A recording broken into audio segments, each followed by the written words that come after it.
His average for the tournament is 30, so it's up against DJ Burns, obviously, here. So can Edey get to 27 points? I would never bet the under here on Zach Edey. We usually don't do things like this on the show, but Ken, it does kind of feel like the sports books, like Vegas. Like, this might be a shadowy cabal syndicate type of situation here. They're begging you to take the over here on Zach Edey, it feels like, with this prop, 26.5 for the National Two-Time Player of the Year. Yeah, what I would love to know, maybe I can look it up really easily after the show.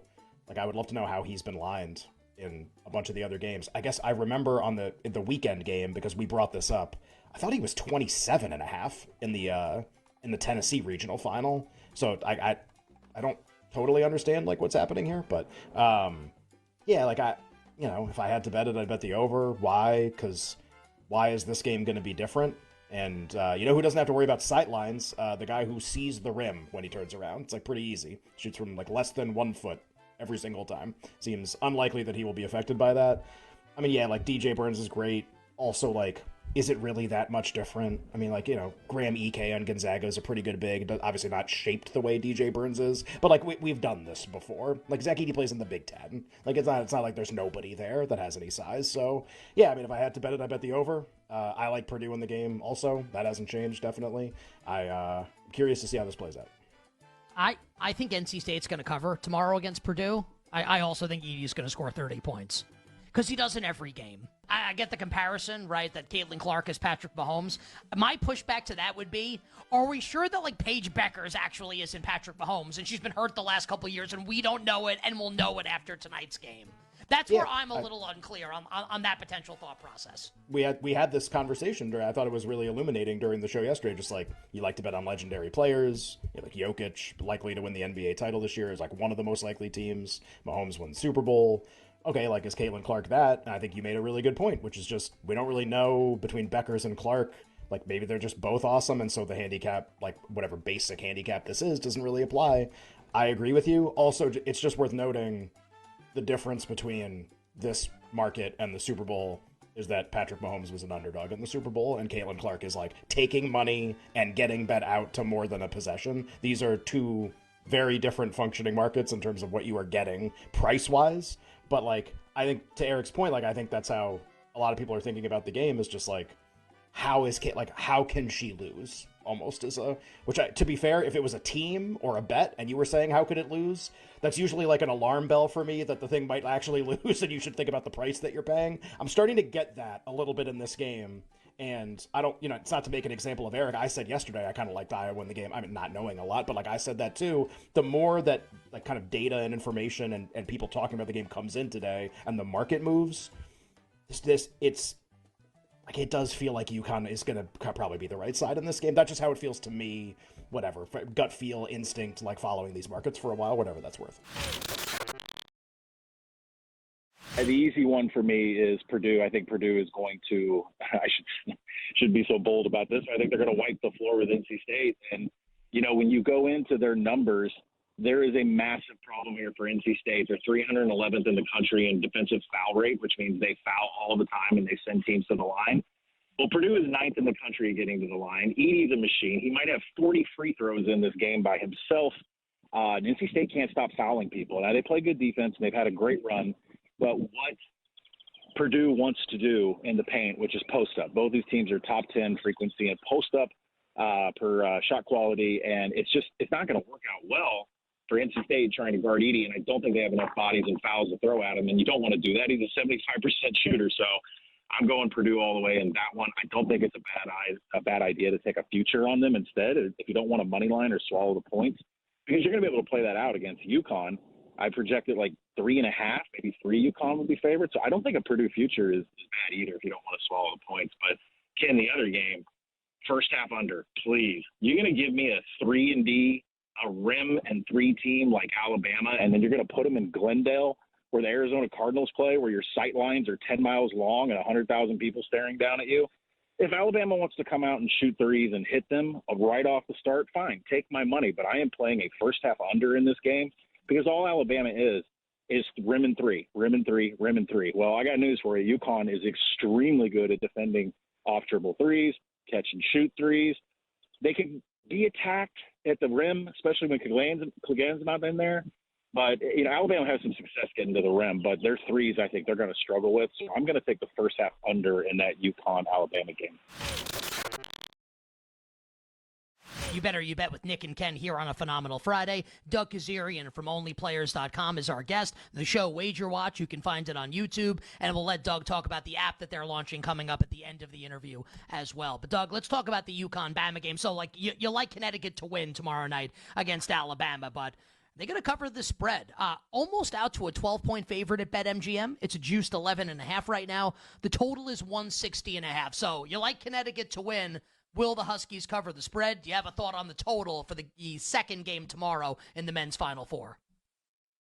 It's crazy because they've won 11 straight, 10-1 against the spread. But not only that, so they're covering these big numbers, but they've also gone under 8 of 9. So the St. John's game in the Big East tournament was the only outlier. Other than that, they're covering big numbers, but also going under. So the dominance is just insane. And I leaned to Illinois last week. I just didn't think I could lay it. And when it was 23-all, I felt pretty good about not taking the bait with the Huskies. And then they flipped the switch and went on a 30-0 run. I do think Alabama has the horses to cover, offensive horses, that is. The problem is they have the 105th ranked defense, according to Ken Palm. So why would I want to bet on this when there's a million NBA games, there's a million props, there's a million UFC fights, on Saturday alone. So I can't lay the 11.5. I feel it's too big of a number. I lean to the dog, but I don't want to bet it because I just would feel so dumb. It's like sometimes in these situations, I just ask myself, which side would I feel less dumb betting? And I just think I would feel so stupid betting on Alabama after what we've seen UConn do and how intense Danny Hurley is and the defense and everything. There's got to be better things to do than take this horrible defense because, are we going to really count on some of their bigs to score? I don't know. I think the fascinating thing with this game is the Final Four most outstanding player odds. We have this team in UConn that's minus 200, right, essentially, to win it all. But the balance in the MOP odds is super intriguing, right? Edey with Purdue, that guy's going to be the favorite, right? And then you have Burns with NC State. You have Mark Sears. But then you have, obviously, Klingon, but he's only plus 180. And you have all these other guys. And there's such a balanced attack. If you look at their box scores, I think anybody could win it amongst 5 guys because we don't know what the tactical – now, it's likely Klingon, and we've seen the voting be a little shoddy over the years. So, I would probably bet Caravan before this game at 30-1 just because he can get hot. Spencer 9-1 is also intriguing. And then see what happens in this first game. And then you can sort of play it because I think that's a fun way to play this UConn. You can have a rooting interest. They're likely to win. And so some of these guys are really, really captivating. And I see the odds on the screen. So we've seen some line movement since I've last seen. So Klingon plus 340 is interesting because he's going to be likely matched up with Edey. So he should get some deference. But he's not going to have the monster game that he did in the last game. So I think it's fascinating to look at all these UConn guys.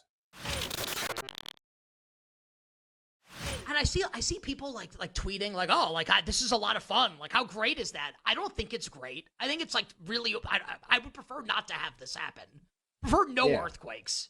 Right. If you would have a choice, let's put up a poll. Earthquake, no earthquake. What would you prefer? This is so fun. Here's what pisses me off. People are like, oh, how could you be worried? It was nothing. It was over immediately. Why would you be concerned? I don't know, idiot. You stupid moron. You fool. When an earthquake starts, you're just oh, yeah, it's not going to be a problem. What are you, a scientist? It could get really bad. You have no idea if it's going to be bad or not. Oh, yeah, no problem. All good. Give me the earthquake. I'll just sit here and chill. I'm one with nature. How much fun is this? Fools. Who wants this? Shouldn't the default be, what is the worst case scenario here? And then go from there. The worst case scenario is, things start falling, you have to dodge debris, and I guess, the earth could open up. That seems more unlikely, right? People usually in an earthquake die from falling debris. And I'm not suggesting anyone's gonna die, but, this is, when an earthquake starts, you don't know how bad it's gonna be. Maybe it's gonna be really bad. I think I'm well within my rights to be concerned about things like this. Just me. Yeah, in kind of a remarkable game, Miami built this lead about halfway through the fourth quarter. They play really well in the third, kind of take control of the game, and then I think they made something like one field goal in the final 8 minutes, something like that. And Sixers go on this huge run and end up taking the lead and winning. I feel like these are two teams that I really like in the playoffs, just in general. Now, do I think they're going to beat the Celtics? Maybe not. But I think if you were to make a list of who would Ken like to play a fun series against the Celtics, it would be Philly 1, Miami 2, Grand Canyon, everyone else. Maybe Milwaukee, but probably not. And so they play each other. And even within this game, I feel like I got glimpses of why I like both teams in those situations. Terry Rozier may end up being a really interesting player in the playoffs for Miami.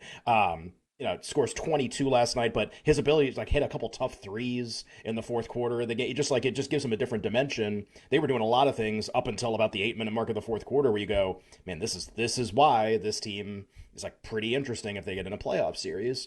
And then, the Sixers and Embiid doesn't play some of the stretches in the fourth. Even Paul Reed played a lot down the stretch, but just Maxey not having to carry the whole load anymore is just really interesting. So yeah, I don't think, because of this game, the Sixers are gonna win the East, but we talked about this yesterday, just the importance of this game in the standings where, Philly didn't leapfrog everybody, but the idea is by winning this game and by having a very, very easy schedule down the stretch, eventually they can hold off both Miami and Indiana for the 6th seed, which would give them either, and it's an either, I feel Cleveland in the first round, or Milwaukee, who has kind of been making noises about sitting players down the stretch now.